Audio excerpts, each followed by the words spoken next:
Hey, shalom, shalom, mishpocha. Welcome to another edition of Ray Bash's Ramblings. Today I'm going to be talking to you about beards.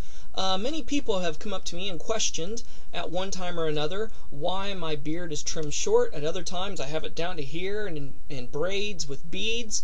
Why do I keep it long? Why do I go to these extremes where I have it grown out one time and trimmed really short the next?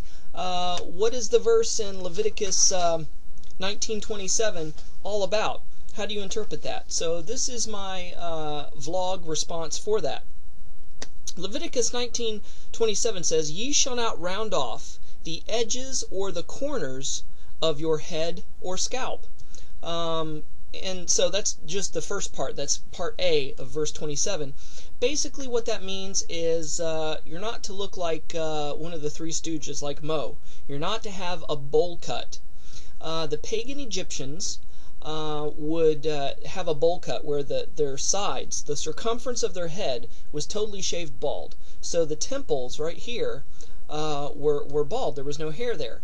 Other religions, such as the Krishnas and some of the pagan influenced old Chinese religions, would have an entirely shaved head except for a tuft of hair on the top, and even some of the Egyptian royalty would have just a tuft of hair on the top. God says don't do that. Don't cut your hair or have a haircut like the pagans do.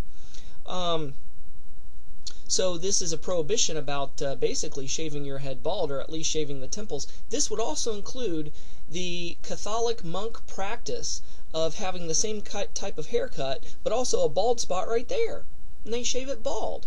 And this is a clear prohibition of that. Now, there is a second part to this verse, and the second part is, "Neither shall you mar or destroy the edges and or corners of your beard."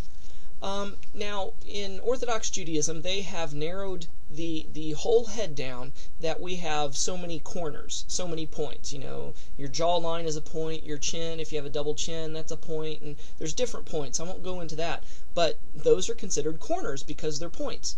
And so the Orthodox do not believe in cutting your beard with a razor or scissors.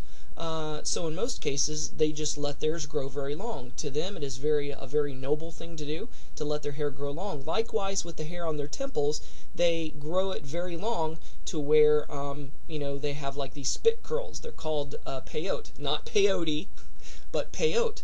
And those are the side locks. So that's why you see the Orthodox wear those.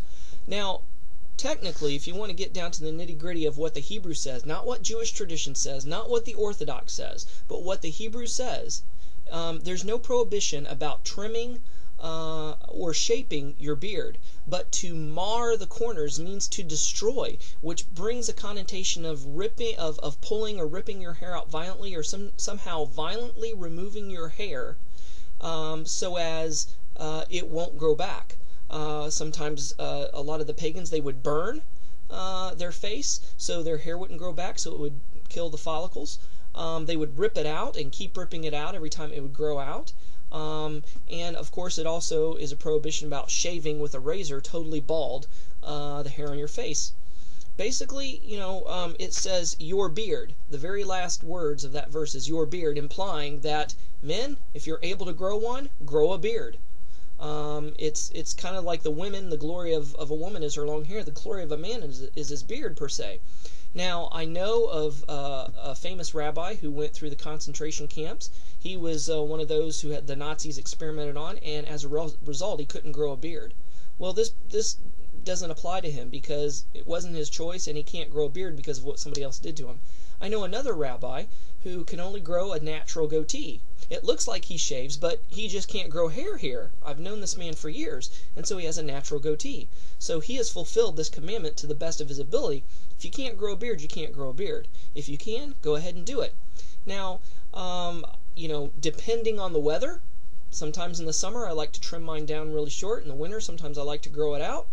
Also, I work with autistic children, and sometimes they can have a meltdown, and they throw a tantrum. So I do not want to have any beard hanging down to where they can pull and grab out. I want to be like Yeshua. I want to do what Yeshua did, except for the part where he gets his beard pulled out.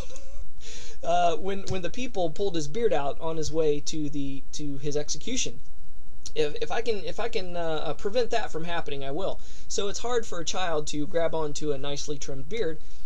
Plus it kind of looks nicer and everything like that. So, once in a while I'll trim it. But as long as I have hair here, it's kosher. As long as I have hair right here on the sides, it's kosher. It's considered fit and proper. So hopefully this explains to you why Jewish men have beards, why some decide to grow them long, why some decide to keep them short. And hope you enjoyed this. And shalom, shavua tov, and we'll see you next time, mishpocha. Thanks for watching. Bye-bye.